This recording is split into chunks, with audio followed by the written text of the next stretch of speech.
Beautiful and strong people, welcome back to the lesson 7, creating tension and pulling the slack of the deadlift mastery. The slack pull is a concept that beginner lifters are struggling a lot with, and the slack pull and the wedge itself. Okay, so those are two concepts that beginner powerlifters are having some trouble with. So I'm going to try my very best to make it as simple to actually understand as possible. And it all actually starts with, creating tension. Just like in the squat, tension is absolutely paramount. So we're going to learn how we're actually creating tension against the barbell, because strong pulls start before the bar even moves.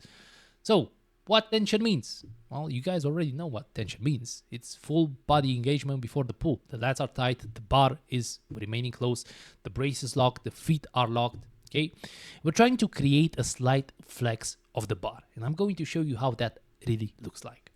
But the general rule of thumb is we don't want to yank the bar. We want to gradually load our body against the bar until the plates click. So I want you guys to notice this. Okay, so what I'm actually going to do, I'm going to think about standing tall while pressing against the ground. Okay, so you notice this? My arms are staying long. There is no flexion on them. There is no slack into them. I'm pulling any kind of slack there is. I'm trying to stand tall and push myself away from the bar. Okay, so you want to push yourself away from the bar. You're using your legs and pretty much the root of your feet to push yourself away from the bar. And this is pretty much the slack pull.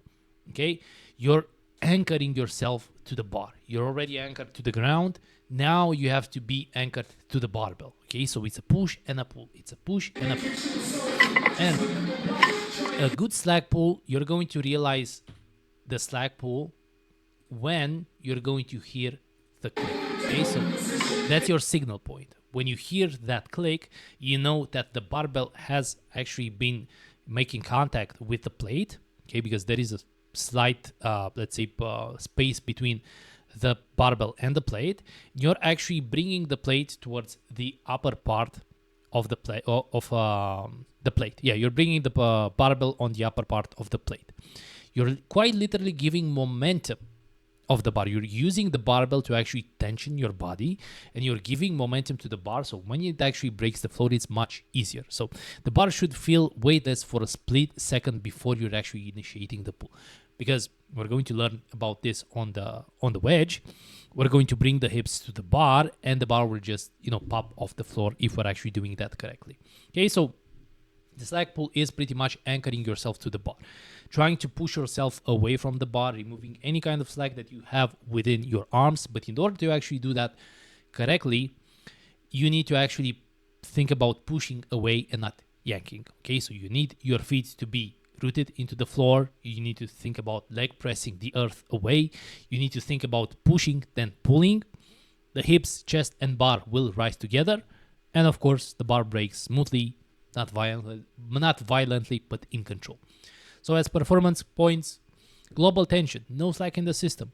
Rule of thumb, you need to have your torso stacked. You need to have your lats engaged. You need to have your foot rooted. You need to have your grip firm on the bar, so you can actually generate that force against the ground. Okay, rounded thoracic spine may actually help some lifters, but lumbar must stay neutral. So just like we actually discussed 2 lessons ago, if I'm not mistaken, a little bit of rounding of the thoracic spine is actually good to increase the range of motion of your arms, which is going to shorten the range of motion of the deadlift. But the general rule of thumb is your lumbar needs to be stable. Okay, so you do not want to round from your lumbar. You just want a little bit of protraction of your shoulders to increase the range of motion. Grip and rip might actually be starting fast, but it often loses bar path. So I wouldn't really recommend gripping and ripping the bar unless you're actually quite good and you've already mastered the slack pull and wedge. Once you're actually mastering that, you can grip and rip, because your body already has the ability to do that efficiently.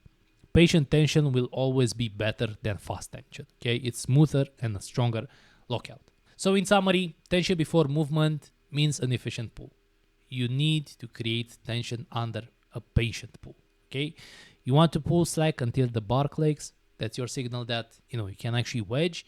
You want to push into the floor, then stand tall. Okay, so pushing against the ground as much as possible while trying to stand as tall as possible to keep the angle of your torso.